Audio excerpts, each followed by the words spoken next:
call the meeting to order at 4 minutes after 7. Tom Noel, Chair of the Norton Zoning Board of Appeals. With me tonight, David Wren and Jim Tenore, members of the board. Brian Carmichael is our administrative person and knower of all things worthwhile. And we have one item on the agenda tonight. First, this is a meeting of the Norton Zoning Board of Appeals being held by remote means. We are all remote tonight under the COVID-19 declarations of the town and the Commonwealth of Massachusetts. Reasonable notice and access is being provided to participants and members of the public who wish to witness and participate in tonight's meeting.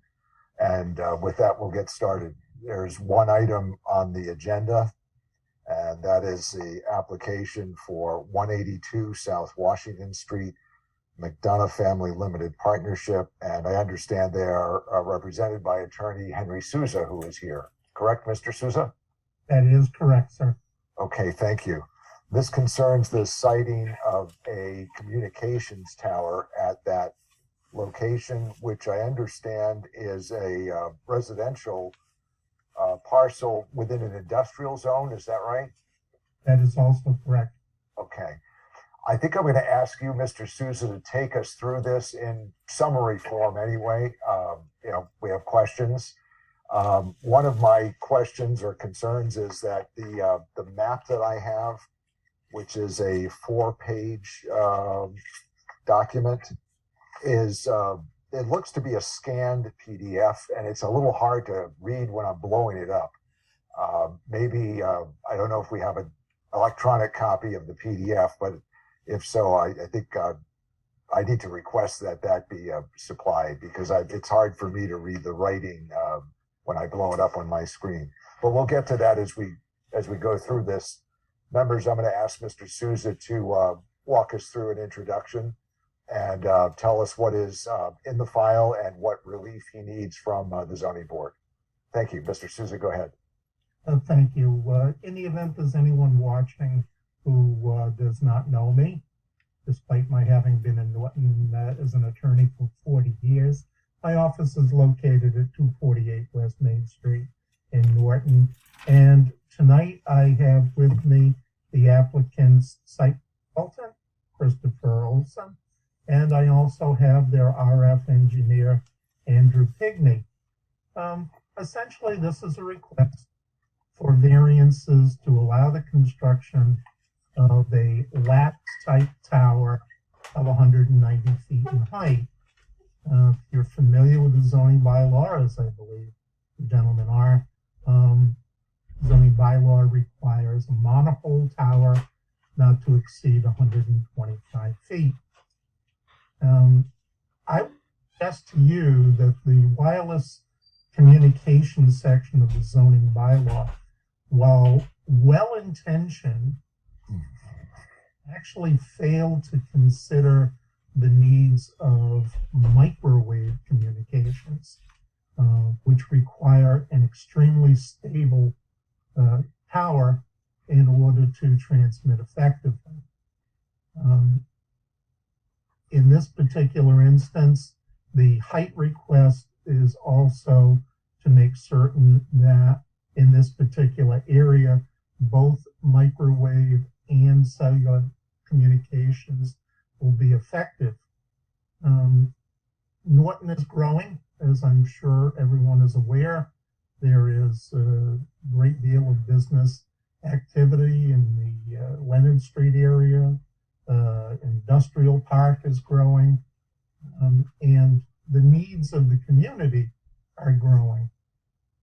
As part of our due diligence, we also reached out to the fire and police departments for their input.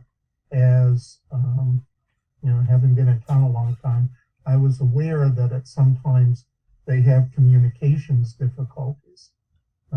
So we have worked with the fire department and the police department to see what we can do to address their needs if you allow us to build the tower. And I'm happy to say that, the applicant will, freely allow the town to co-locate on the tower to improve communications, and has also agreed to donate the necessary equipment that would let the town do that. That's approximately $37,000 worth of equipment, and I know that Police Chief Brian Clark and Deputy Fire Chief, I thought I saw Mr. Robbins on there watching us, but they can tell you that there are indeed times at which their communications could, there he is, I see you now, Jason, that their communications could definitely be improved. With that, I would say to you that, besides, being a good corporate citizen here, I will let Mr. Pigney walk you through the details of the needs here. That's his specialty, not mine. But I'm going to suggest to you that we think of this as a win-win-win proposal for the town. It certainly is going to improve the town's communications abilities. It is going to improve business communications in the area, both microwave and cellular. And obviously, it would be a win for the applicant to be able to build the tower. So realize we're probably asking a very serious request here, but the tower essentially can be a one and done.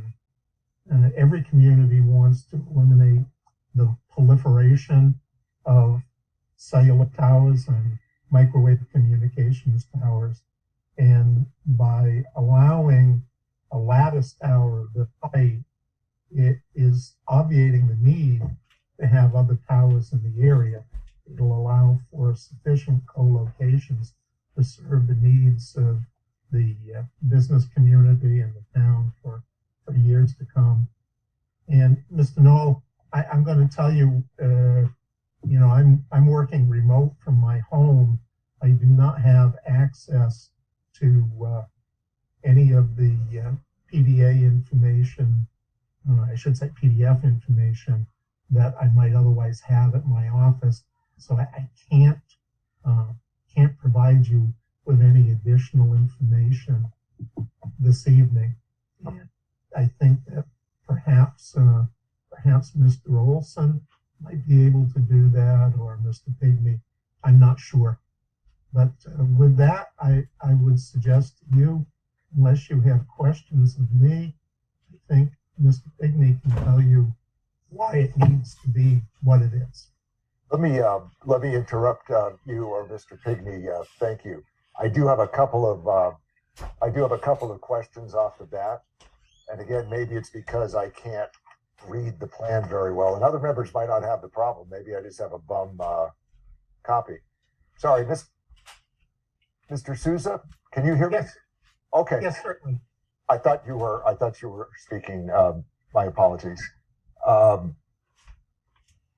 What is is there going to be a single family residence on the premises in the future? Is that the plan? I think Mr. Olson can answer that better than I can. If you would, our site consultant.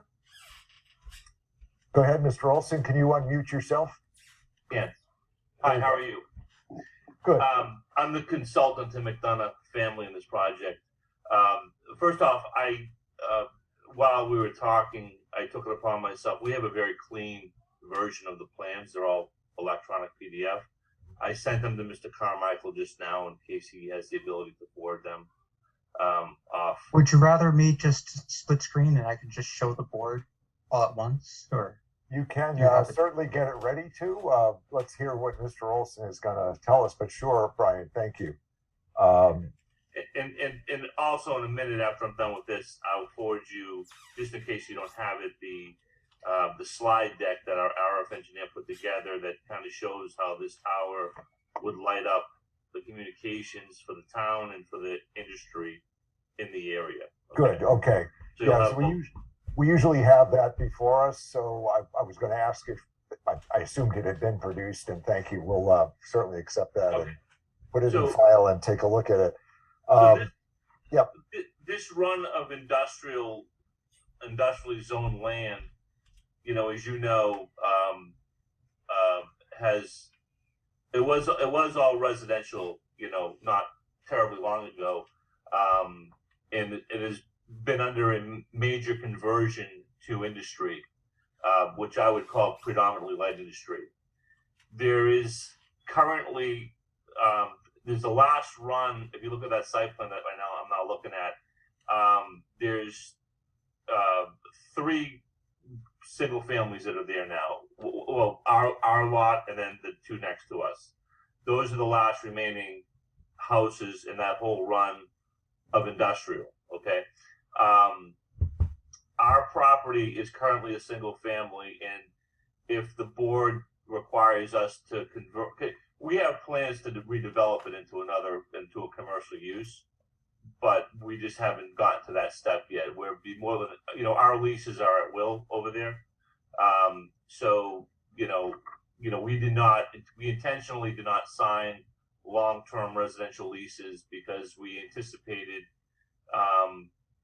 putting a tower up and then perhaps doing a commercial industrial use that's suitable for the district. Okay. Does that answer your question? Yeah, it does. Is there somebody occupying it as a residence now? There is. There is.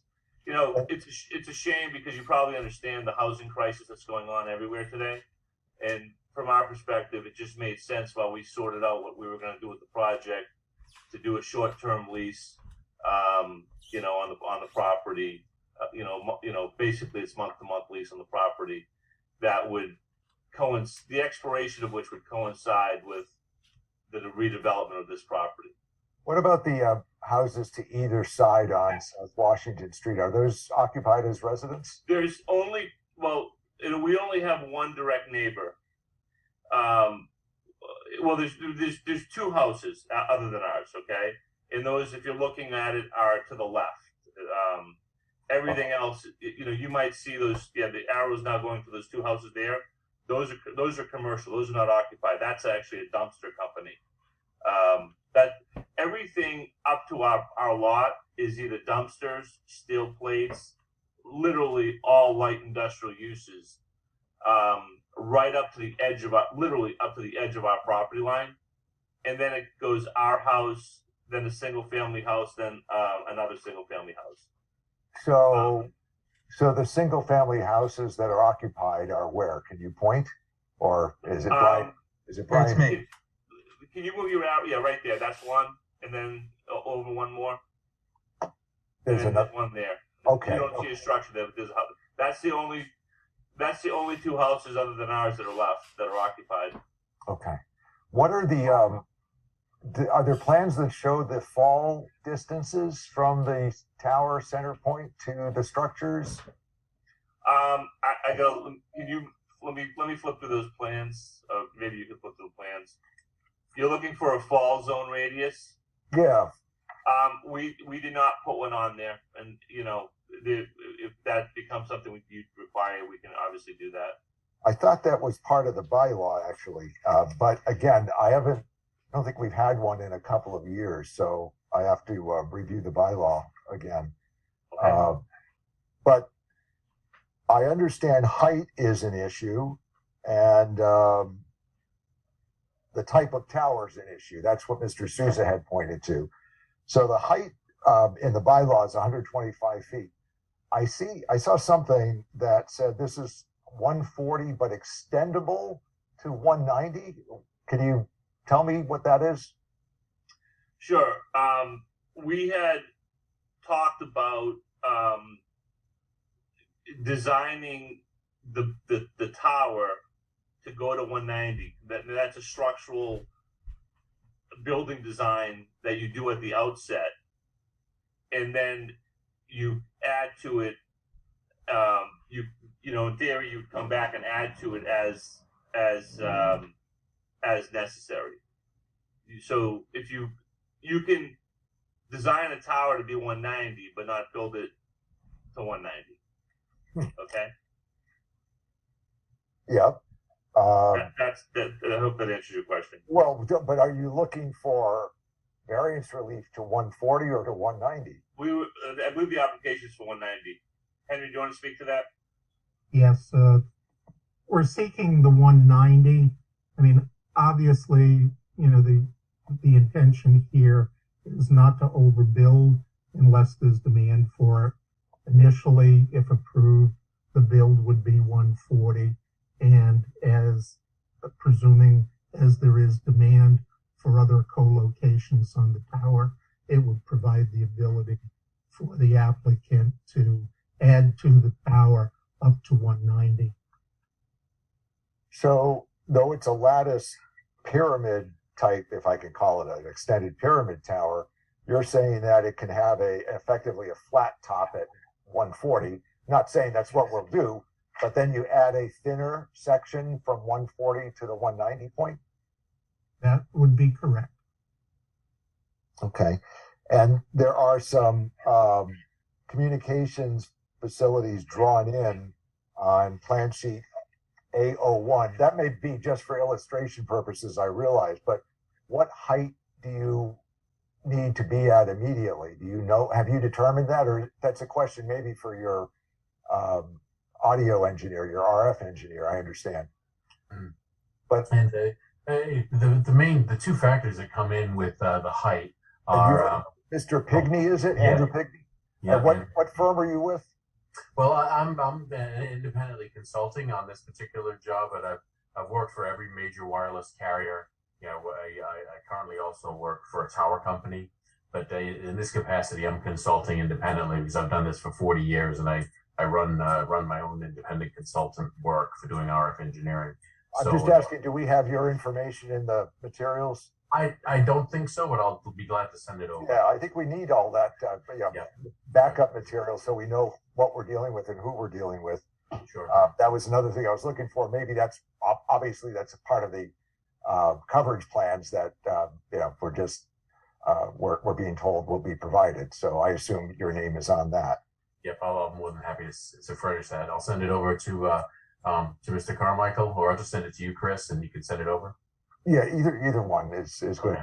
Brian can distribute as needed. Before we get to Mr. Pigney, before we get to the technical, the radio stuff, which I find very interesting, but look, just a couple more background questions. These are two residences. There are three residences then in the immediate area. Everything else is commercial or industrial for a quarter-mile radius? Is there? Do you know that? I don't have a bigger picture than what's here on this. Right. The entire strip of land that runs from to our property, coming up from, say, where the Holiday Inn is, okay, from the Norton line there. That whole run of land, if you're driving, I suppose that'd be north on South Washington. On the right is all industrial. It's the whole run of it. Is this Waste Management that's right next to you? I don't know if it's Waste Management, but they're right there. There's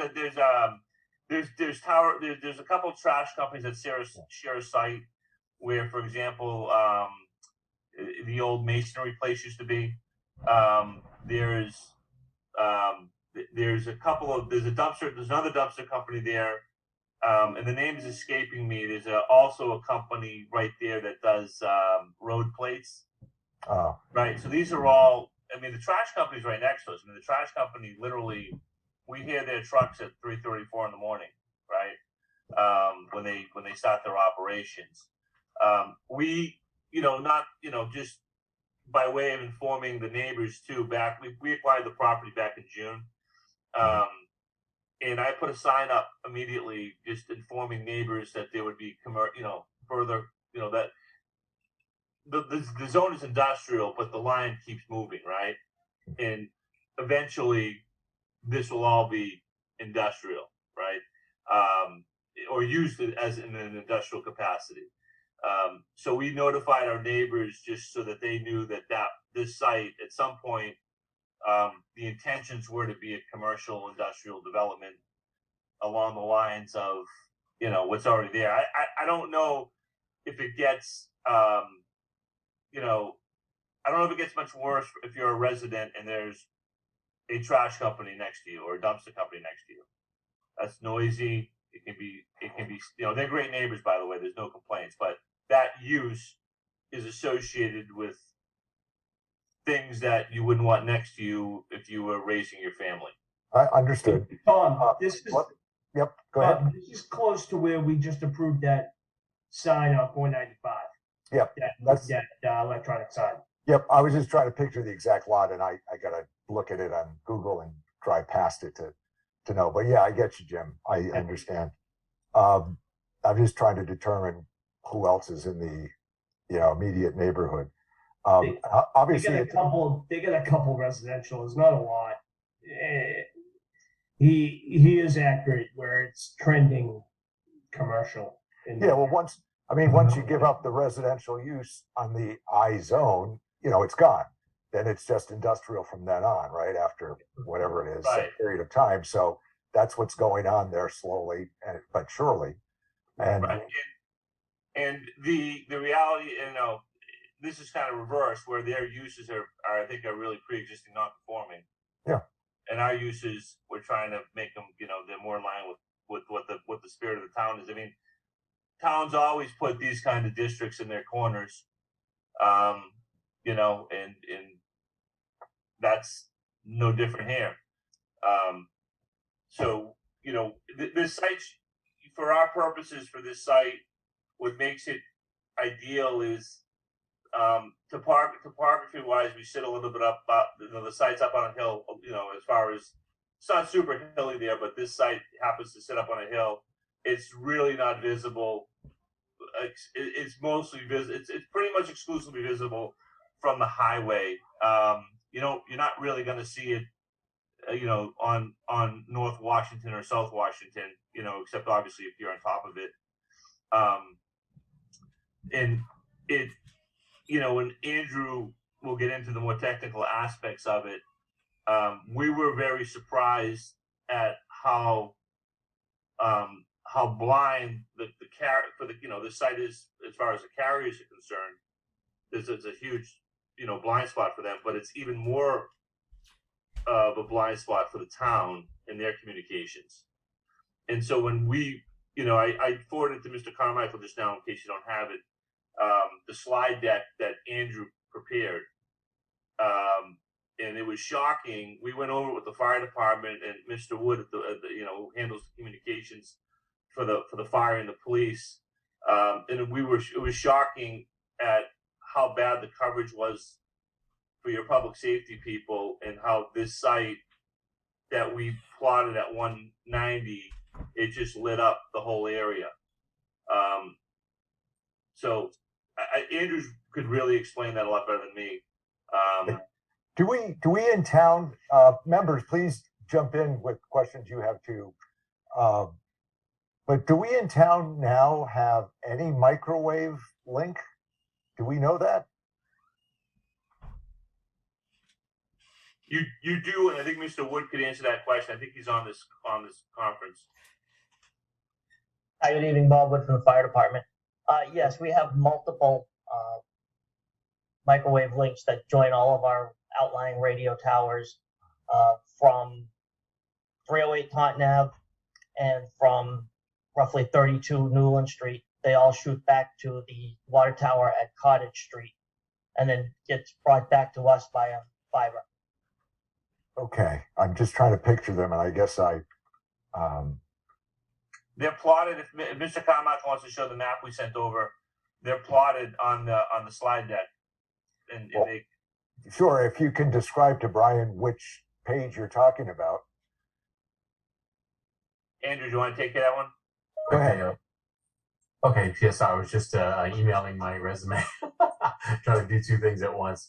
So, okay, so on this here, what were you asking me to describe this particular screen? Well, you can actually. Why don't you just walk through the whole Why thing? don't you, yeah, could you go through, make a presentation of the physical location, and then specifically, I had just asked, I guess I should have known the answers. I've been in town for, since dinosaurs roamed the earth as well, but I was asking about other microwave facilities in town, and I guess there has to be on the Yeah. water tower. I think I've seen it on the water tower now that I think of it, but go ahead.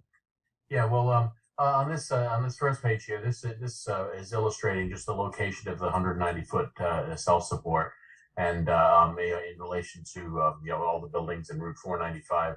Those are really the two primary target areas that actually need enhancement. Are less so 495, surprisingly, because a lot of the other towers cover at a lower frequency band, which travels a lot further. But that doesn't have, it has a very long coverage area, but very small amount of capacity. So if you're trying to do anything with high speed data, you're going to be pretty limited to smaller, shorter amounts of data. Whereas when you have what the whole plan for this is, and why this fills the gap, is all these new frequency bands have come into play with 5G, and they're much higher frequency there. Instead of being down in the 600, 700 megahertz, they're up in right what's called the mid band. And there's a lot of spectrum in there, and it's what spectrum is what drives the high data speeds with data rates. So you get, instead of like 30 megabits per second, now you're doing 200, 300, 500 megabits per second. So this is why this particular one is not only important to any wireless carriers that would need to come onto a tower to fill in those higher frequency gaps for 5G broadband, but it also allows for better penetration into the buildings, all the industrial buildings, and it enables you to do a lot of these 5G industrial 4.0 type applications, which you can't do with lower frequency bands. Flip to the next slide. Okay, any questions so far? All right, here it just illustrates the different levels that a wireless carrier would go on a tower. And this is one of the things that with 120-foot monopole, you would just be clearing the tree line and barely be able to get each of the carriers just above the tree line. The problem with that is with lower frequency bands, no problem. But with these high frequency bands, the trees actually have a tremendous impact in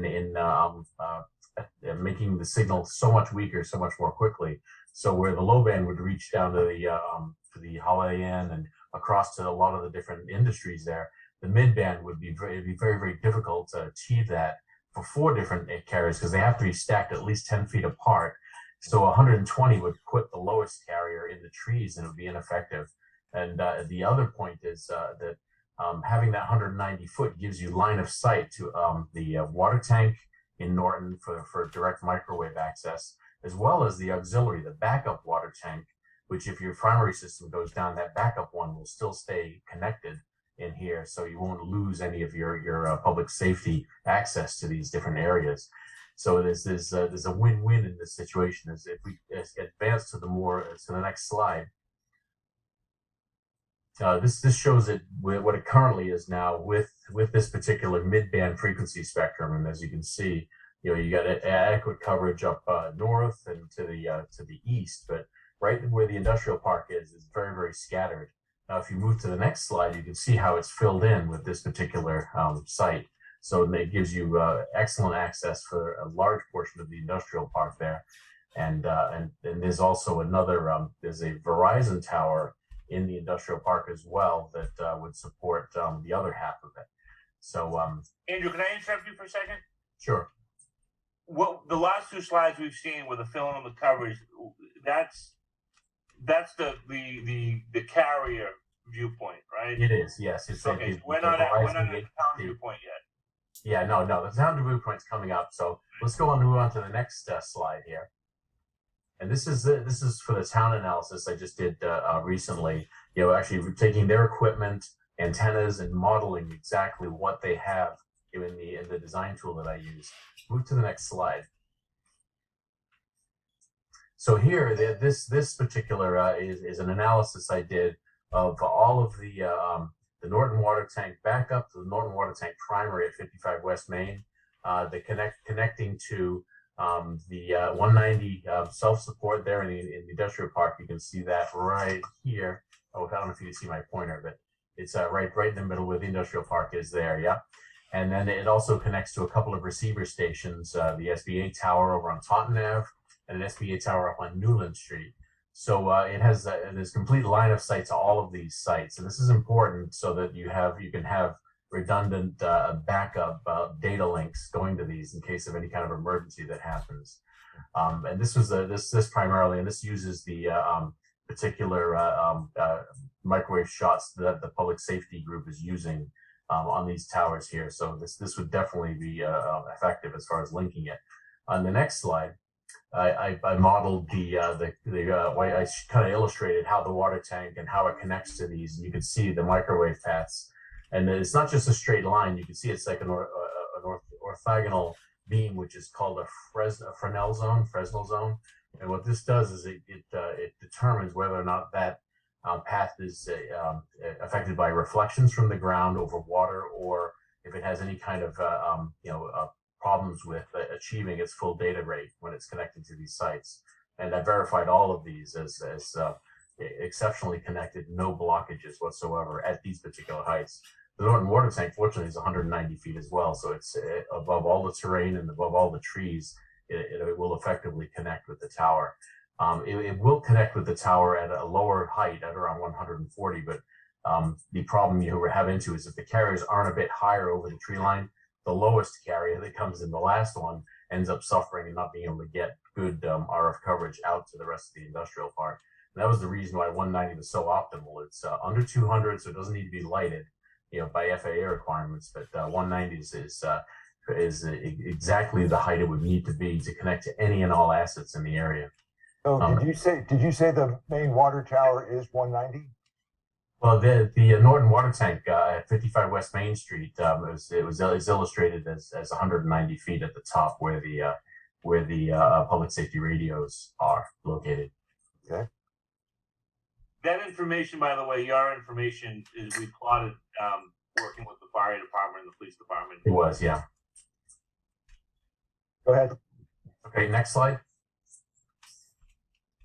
Okay, now this shows the current at 485 megahertz, the current public safety radio radius that it covers from 55 West Main Street.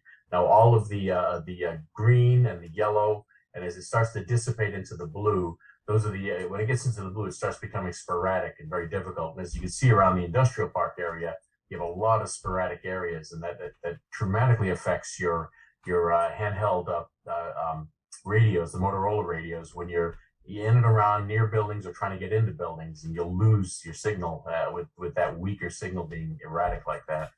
If you go to the next slide, you can see how putting the radios on at the 190-foot tower completely saturates the whole area there with radio signal. So it makes a dramatic improvement for that particular area where it's currently weak. And in speaking with both your fire folks, they're saying that both the police and fire are having tremendous amount of difficulties there, with the radios. Can you, who's that? I think it's Mr. Carmichael. Can you go back one? Right, and then now you can pop forward again. Just like it's a very dramatic effect. That you go forward again. That coverage is from the perspective of the town. The earlier slides. This is the town. You're talking about the town signal here, or potential radio signals, right? Yes. Talking about your public safety people. Yeah. We did this from two perspectives, from the industry, right, carrying perspective, and now we're at the stage where we were a little shocked to see, the difference it made, for you guys, for your folks as well. Yeah, and actually, Chief Clark is here with us. Yeah, maybe in the interest of the town officials who may want to break away and do something else with their Wednesday night, not that the rest of us can. Can I go, members, to Chief Clark and ask him to maybe verify what we're being told? Chief, thank you for being here, and I'm unfamiliar with radio transmissions in town. Can you just fill us in a little bit? And Chief, Sure. I'd like to add just real quickly, I apologize to break in real quick. Go ahead. have an issue with the industrial park? Communications? So a couple things. This area has been built up dramatically over the past 5 to 10 years, right? We have Horizon Beverage, we have Alnylam, we have that whole commerce center. But even more importantly, probably our largest call volume area in town is turning out to be Extended Stay Hotel, which is right on the end of South Washington Street, just before Taunton. And the radio coverage in there is downright horrible. We've talked with Captain Wood about trying to make some adjustments for years, and we've never been able to really come to a good game plan with it. So a tower in this location, I mean, I think, going back and forth between those two slides that show what the difference is, it would make a dramatic difference in our capability for communication. You're saying, Chief, that there are points within Norton that the radios just don't work? They cut out? Yeah, I mean, if you're in a cruiser at Extended Stay, it can be okay. But if you're on a portable radio and you're in Extended Stay, it's an officer safety issue. It really is. And I'm sure the fire department's in the same boat. I didn't realize that. I mean, I thought communications today were, complete in a, semi-crowded area that we have in this part of the country. I didn't realize that. That must, the spotty communications can obviously be a safety concern and otherwise. So back in, I think, 2010, we did kind of a communication project that Captain Wood led. And we really, everywhere else in town is really good coverage. We got some coverage down on the Taunton line of Taunton Avenue that we didn't have before. But this area remains really dull. And we do have Bay Road on the other side. Probably 100 years ago, we had that small tower that had some communications equipment at the old fire department, but it doesn't go above the tree line anymore. So, yeah. Okay. I appreciate that perspective. Jim, did you have other questions from your background that you may know to ask? No, I was just wondering if Taunton had that same issue. If this would not only, I know Taunton just kind of went to that whole other, they were gonna go into that thing, but does Taunton have an issue here? Would this help Taunton out too, or is that just strictly our communications? I have not heard anything from Taunton. I mean, I'm sure it would help them out, but I haven't heard anything from their communications needs. Copy. Thank you. Tom, if I can speak for one moment. Yeah, go jump right in. Identify yourself for the record. Jason Robbins, Deputy Chief for the Norton Fire. Thank you. To answer Jim's question a little bit, in the past, we have requested use from the Holiday Inn to put a tower on top of their building, and we were denied that. So some of these things, it comes down to what they're willing to let us have. We can also require BDAs, which amplify radio communications in a building, but they only can reach so far also. But we do require that of most buildings in the industrial parks, which helps, but this will be a significant improvement for all of those items. I've always wondered about the Holiday Inn being such a tall structure right there, but you're saying that whoever owns that has said no to the town before specifically? That's correct. We've requested to put a tower on there years ago, and they denied that. Technically, why wouldn't somebody seek to, I'm not saying they'd be willing to, but why would every tall building not want a communications tower on top of it? Is it a structural engineering thing? I guess I'm asking the RF expert, RF engineer. Yeah, why can't? It's usually access. It's because there has to be technicians that have to access it. A lot of them do it because they just don't want to guarantee 24-hour access to get in there to repair it and to change out parts or to add additional things to it. And that's where towers are so much more efficient, because you can get anytime 24-hour access to do anything you need to on a tower. You don't have to go in through the building to get to the roof and things like that. So many rooftop owners are very hesitant to let them tear up their roofs. They're afraid they'll affect the air conditioning systems, all the other things on top. So there's a lot of resistance on that part for the buildings. And the other part is the buildings typically are not high enough. you can get ones that are as high as 100 feet or 105 feet, but the tree line around the industrial park is actually quite tall. So it then becomes, you just have to do a lot of them in order to cover the same thing that one tower would provide.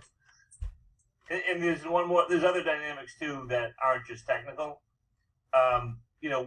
This proposal allows the town to locate, as part of the proposal, it's free. Carriers pay money, and if you're not offering private companies money, they sometimes will take an attitude, well, what's in it for us? Yeah. That was what you might have run into at the Holiday Inn, where they're situated in Taunton and really don't,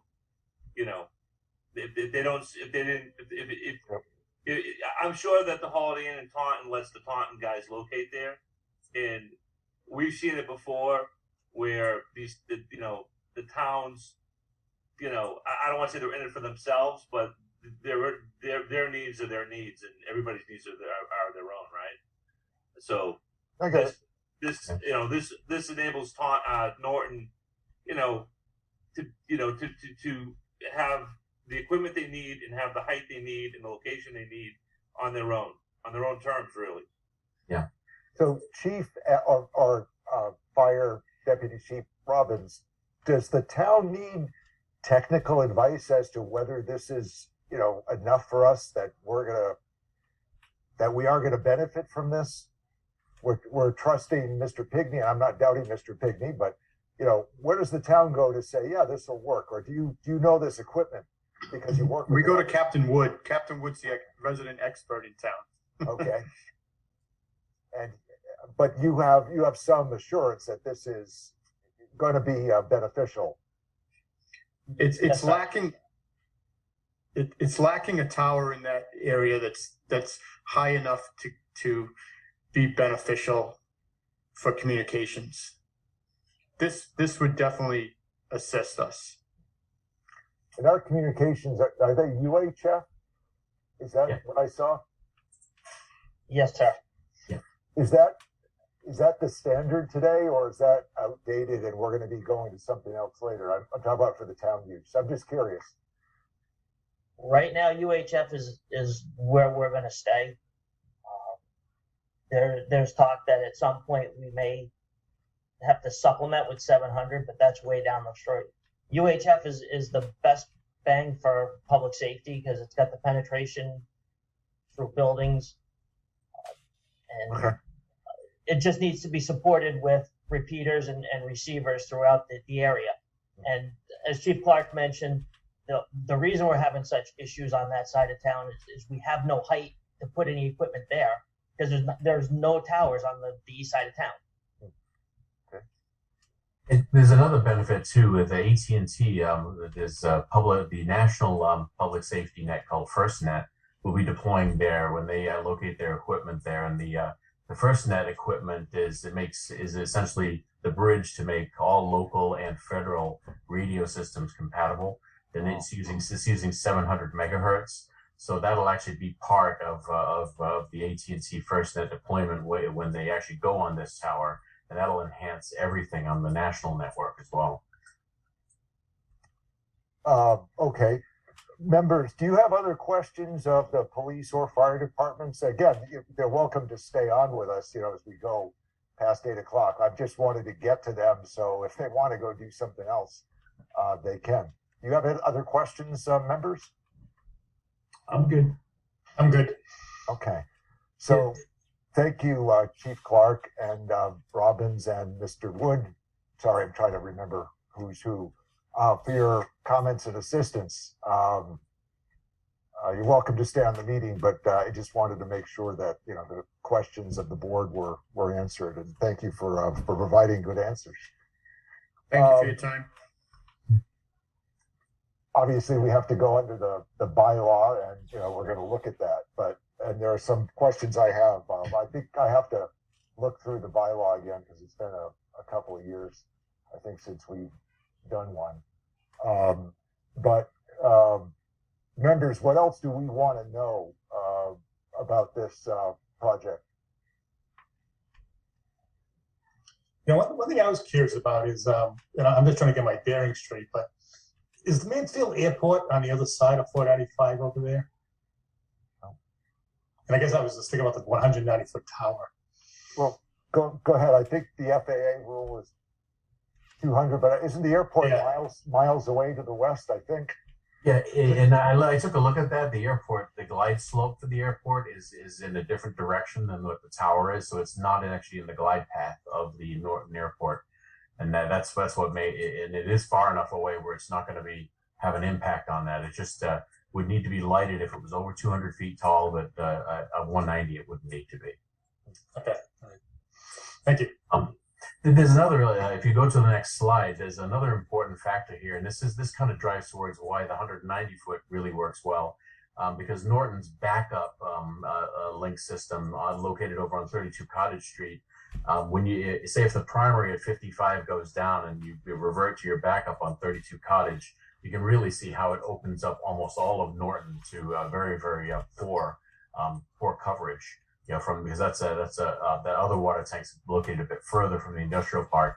If you go to the next slide at the 190 foot, what that does is that even fills in the area that would be lost around the 55 West Main Street. So you'd still have a very robust public safety system, even if you had to revert back to your backup system for a while, say during a natural disaster, a storm, something like that.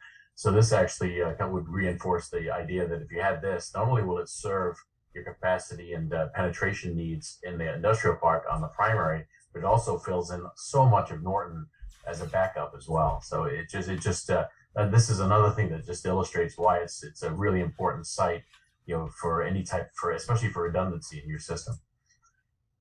What happens when there's a general power failure in the area? Big storm comes through, the whole area is out, the whole town is out. Do we have backup systems, either generators or batteries, on our communications now?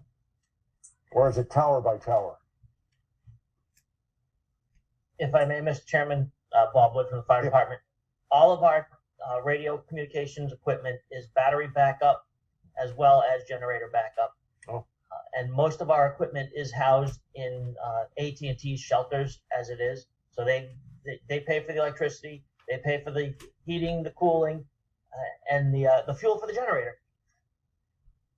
And is this one going to be equipped with some sort of emergency backup? This new site will have not only generator backup, and that's supplied. There's two ways it happens. One is there's a large scale generator put on to supply all of the wireless carriers, and they contribute to that, so they share that generator power. But the public safety equipment that would go on that can also share that same generator power. So it would be the same type of industrial grade equipment that's being used at the other two locations. Do all new towers have that backup now? Yes. Generally? Yeah. Okay. Yes, they do. They do. Okay. It's something that's needed now because of so much infrastructure is dependent on wireless coverage, and there has to be at least a good 8-hour backup for the towers so that personnel can get in there to repair any issues that are going on. And there is natural gas on that side of the street. That's probably how we would run our generator. I think the one that we did off of down by the Attleboro line, goodness, forgetting the road, had a generator system. That was a few years ago. Remember when we did the balloon tests and all of that? Jim, I think you were part of that. I wasn't. I was at the very end. Oh, really? Okay. Yeah, this is my first actual tower. Okay.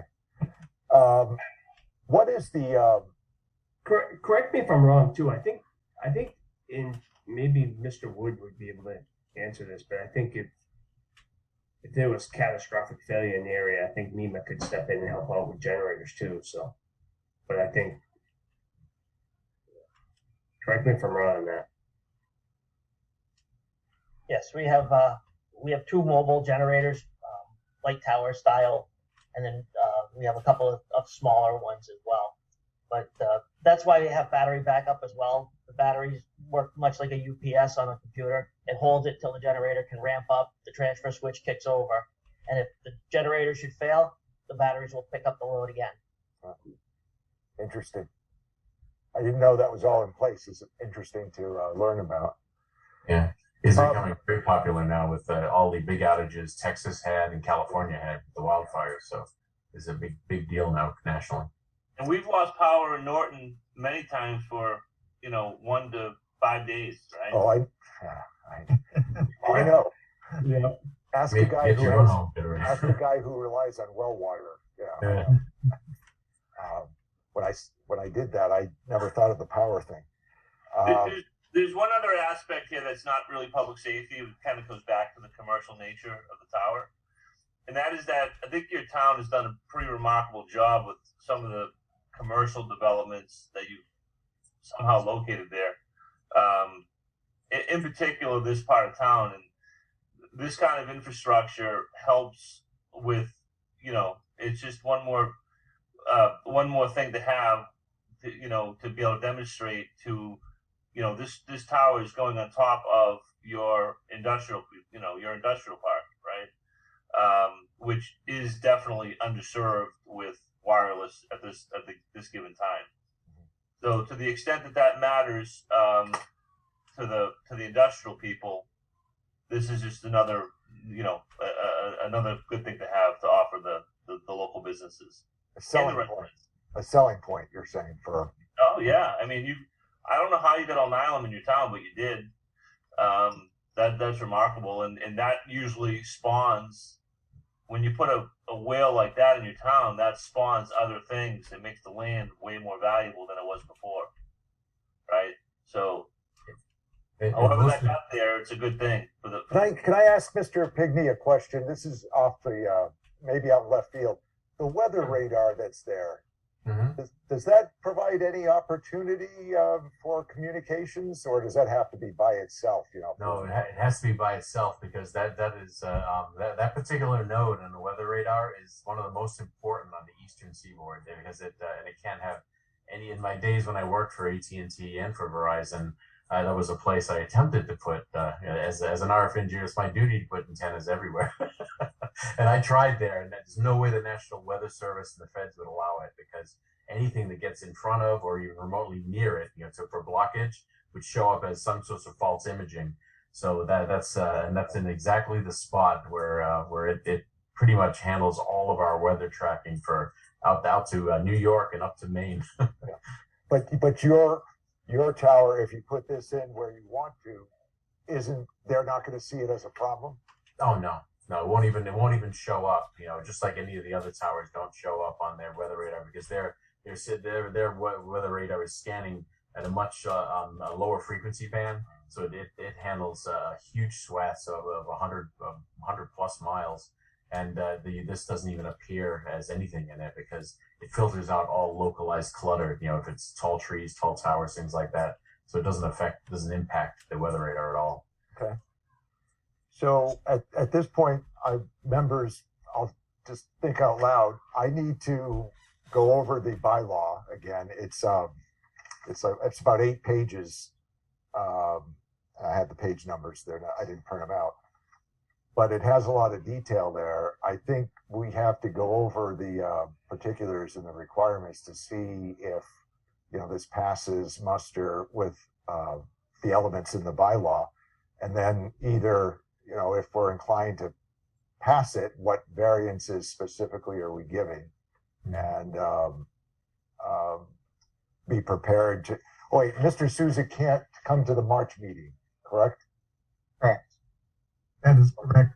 However, Mr. Noel, if I could, I just want to point out one aspect of the zoning bylaw. Yep.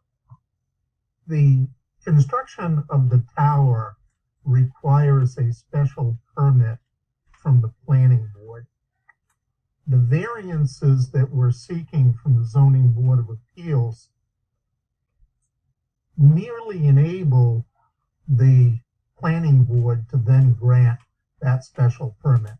We still need, even if you approve the variances we've requested, we still need to convince the planning board that this is a good idea as well. Yeah. Have you approached the planning board yet with an application? No, not yet, because approaching the planning board at this time is, I think, premature, because quite clearly, without the variances, they have authority to grant a special permit to us. We did include Mr. DiGiuseppe as part of the initial conversations with the town from the very beginning. And, he certainly is, the conduit to the planning board. And at our very first meeting, I explained that, we wanted to include the town in the planning of this tower. And it was actually a suggestion of his to me to get the variances, or the planning board wouldn't be able to act on it. Yeah, I'm not sure, but I'd have to look at the specific regs, but I thought you could go for both at the same time. But in any event, I'm not ready to take action tonight. So I think we have to continue it. I'm just trying to get as far in the process as we can. Members, do you agree that we need, a next meeting anyway, to do this right? I would agree, at least one more. Yeah. I mean, I want to see the better quality PDF where I can, read the fine print. And I do want to go over the bylaw section just to see. And there was some interplay. If it meets certain requirements, you do one thing. If it doesn't meet other requirements, you don't. Also, the Telecommunications Act, there's a federal Telecommunications Act that comes into play. It actually is very, to use a controversial term maybe, it's quite heavy-handed with towns. It basically leans on local boards to site these towers, if at all possible. And I just want to, run by town council what those policy considerations are with the Telecommunications Act, because they've changed over the last years. But the federal statute, says we need good communications throughout the country. And so wherever possible, towns should, municipalities, towns, states, should encourage and permit these if not inconsistent. The language is a little stronger than I think the normal bylaws that we see, but those all play together, and I just want to look at that briefly. Mr. Noel, if I may. Yeah, please. In historical point, Norton's very first cellular communications tower, which was located at that time behind Low Temp Engineering, which is now Bernie and Phil's warehouse. Your board did not approve that tower, and the applicant at the time, I believe it was New Bedford Cellular, appealed that decision to the feds, and they overruled. And that is how that tower got constructed. I was not aware of that. What year that? Before 2000? Oh gosh. That has to be 90s or early 90s, probably, or 80s. I think even before that. I think that had to be the late 80s. I've been doing this stuff for so long. It's lost in the decades of practice, but it was a long time ago. What I do remember is the vote was 2 in favor and 1 against, and then they chose to appeal it and were able to build the tower eventually. Interesting. I didn't know that. I'll look it up. And by the way, that location is much more heavy residential than what we are, right? Understood. Understood. Although it was zoned industrial where it was located. Yes, it is. You're right. And then they did have to make room for the dinosaurs roaming the earth back in the 80s. Now we have wild turkeys that I say are leftover dinosaurs roaming around. And deer. Okay, so members, is there anything else right now, or should we continue this to the next, well, if not to March, to the April meeting, and probably wrap it up then, I would think, unless some issues come up. I do want to ask, though, members, please speak up if you'd like beforehand, but right now, just for the record, let me ask if there's anybody else in attendance to speak in favor of or in opposition to the application that's been filed and discussed tonight. I don't see, I see Mr. Iafredi, Mr. Units is here. Those are known names, known quantities. Is there anybody else in attendance who wants to speak? For the record, I don't see anybody. Mr. Brian, nobody chiming in as far as you can see. Okay. Jim, were you saying something? I'm sorry, my wife is telling me I gotta go to my kids, so I said give me a few minutes. We'll wrap it up. It's good signal to wrap it up then. Okay, is there anything else we can learn tonight, David, or do we continue? I think we continue it. I'm going to send around the bylaw section. Oh, there's one other question, Mr. Souza. Your letter references, it's a different numbering system. References bylaw. It's not the letter. Where did I see it? Maybe the application itself. I can get it to you. I can email my question, but it references 17.2 and G, I think, and there I couldn't find a 17.2G. And then the second reference also, it may be just a different, an older or a newer reference system that I'm not familiar with. We can clear that up. But the specific there. Go ahead. It may have been a typo, Mr. Noel. I have a copy of what's available online here, and I see what you're pointing out. I may indeed have either committed a typo or perhaps I did use an older copy. I do have to say it was my first experience making an application to your board via the online method. And I would say to you, it was, for an old dinosaur like me, it was a little bit challenging. And I think that I didn't find a way to put my own name and contact information in to say, I'm the applicant for the board. The only way to do that is to upload a letter, which is what I did. Okay, got it. Got you. Yeah, Permitize, the new Permitize system is new to us too, or new to me, the board anyway. I in fact said to Brian 3 days ago, wait, I don't see anything else in there. And he said, no, you got to press this button. And he had told me that before, but okay. Yeah, it's actually in the application itself.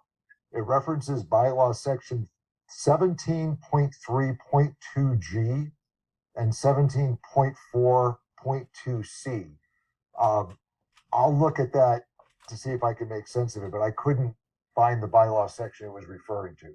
We can clear that up though, by email or something. I'll show you exactly what I'm referring to.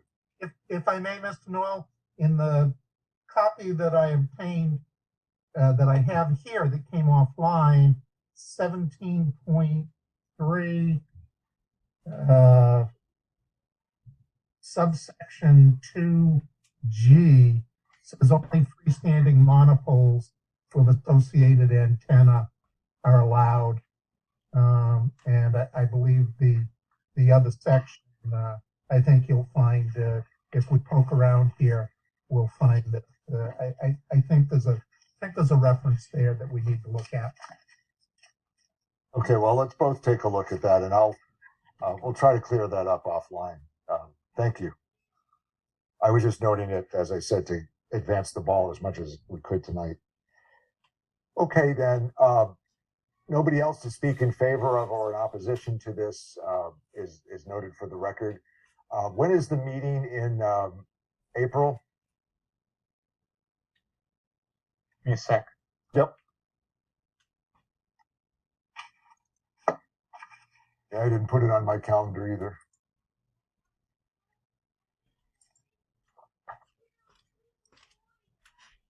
I have it as April 13th. So do I.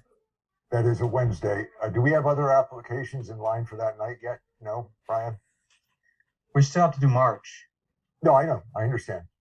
But so no applications lined up for April that you know of coming in then. Not that I know of. Why don't we, can we say, can I have a motion to continue to say 7:05 on the 13th? Then if we have a simple simple homeowner variance come in, we can schedule them first and put this off administratively. Is there a motion to continue this to April 13th at 7:05 p.m.?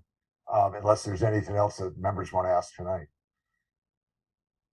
I'll make a motion to continue with this matter to April 13th at 7:05 p.m. I'll second. Okay. And Mr. Sousa, is that going to work for your team as far as you know? It certainly works for me. I would have to ask Mr. Olson or Mr. Pigney if they're available on that evening.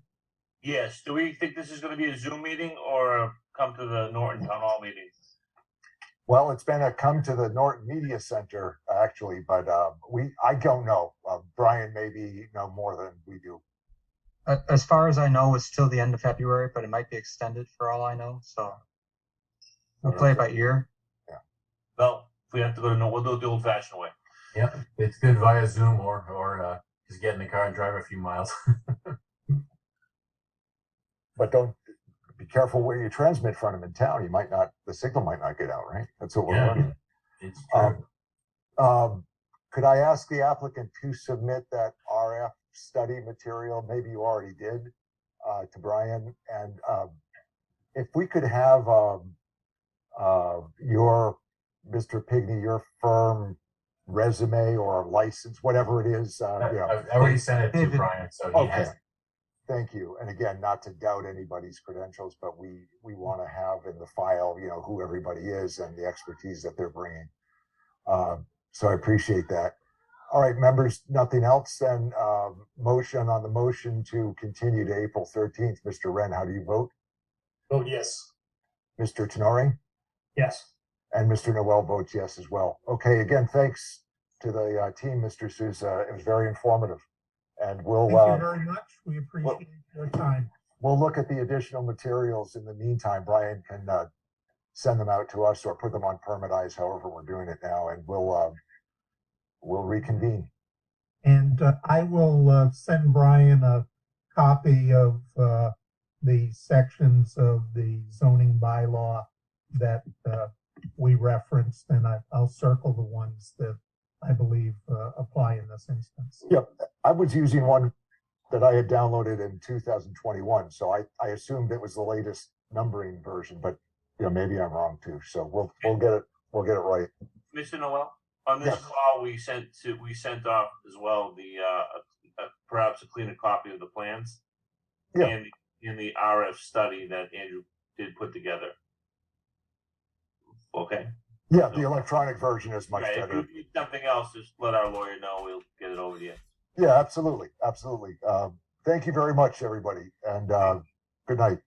Thank you. Gentlemen, have a good night. All right. Okay, members, stick around. Hey Tom, I'm gonna jump from my computer to my phone, Okay. and I'm gonna be off video. But I gotta go with my kids. My wife can't. She's got COVID, so Understood. Oh, okay. I hope she's okay. I'm gonna log on to my phone real quick, so I'll be able to at least remotely hear you. Okay, that's fine. Brian, the numbers in the notice, I guess. Do you have the number there, Jim? I think I can do it Zoom, and I'll just I see. You have Zoom on your phone. I haven't tried that yet. I'm logging in right now.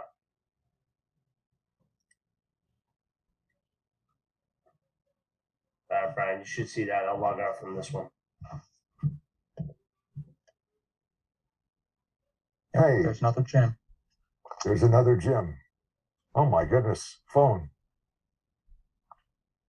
Interesting. Okay, so we've still got a quorum. We can do all kinds of things. The only other things, any bills or warrants, Brian? No, not. I think for zoning. Meeting minutes. I sent out 3. Brian has supplied all the back meeting minutes. They're in the. Actually, I forgot. He might have emailed those back in December. But I went over October and September and January. I sent them out at about 6 o'clock. I emailed them to everybody. Don't know if you've had a chance to look at those. Jim can't look at them now, obviously. I started editing, but they're real rough edits. Brian is very inclusive in the minutes.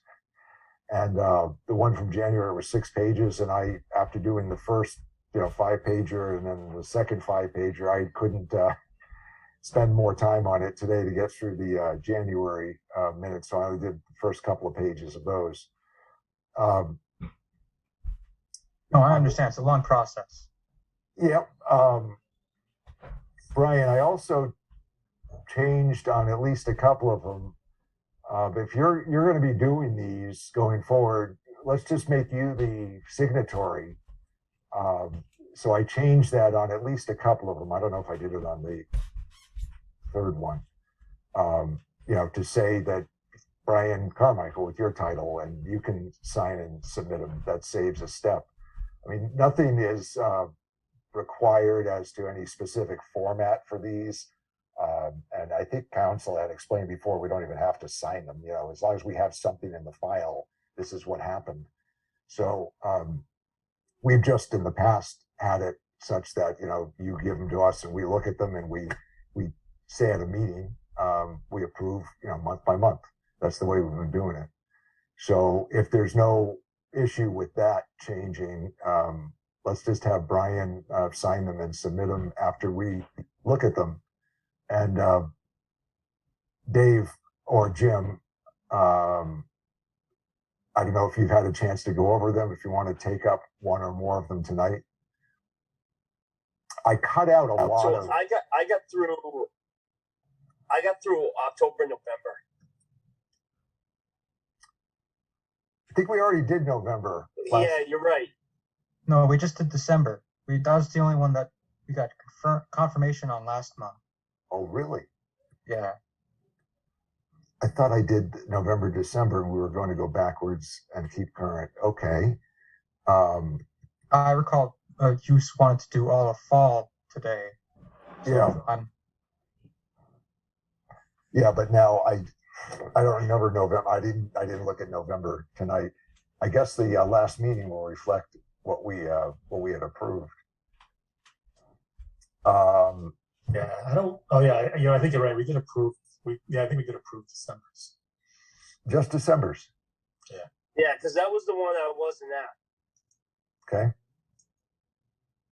And Well, I thought we had to do October, November, and then January, and I didn't get through January. Okay, so you looked at October. I looked at October. I mean, as I sent out, at 6 o'clock. David, did you look at October? I did. I have looked at these. I'm looking at them on my phone, Tom, and I don't see your edits. Did you just make changes, or is it? Yeah, I didn't send a red line version. I actually cut out. There was a lot of discussion involving the local preference.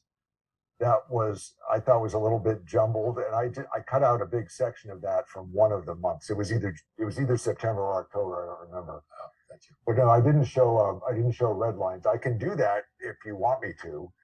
No, no, that's fine. I just wasn't.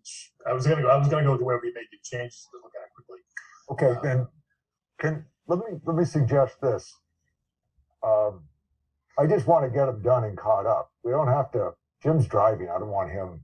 He can't be looking at the minutes now anyway. Yeah. Um, Driving.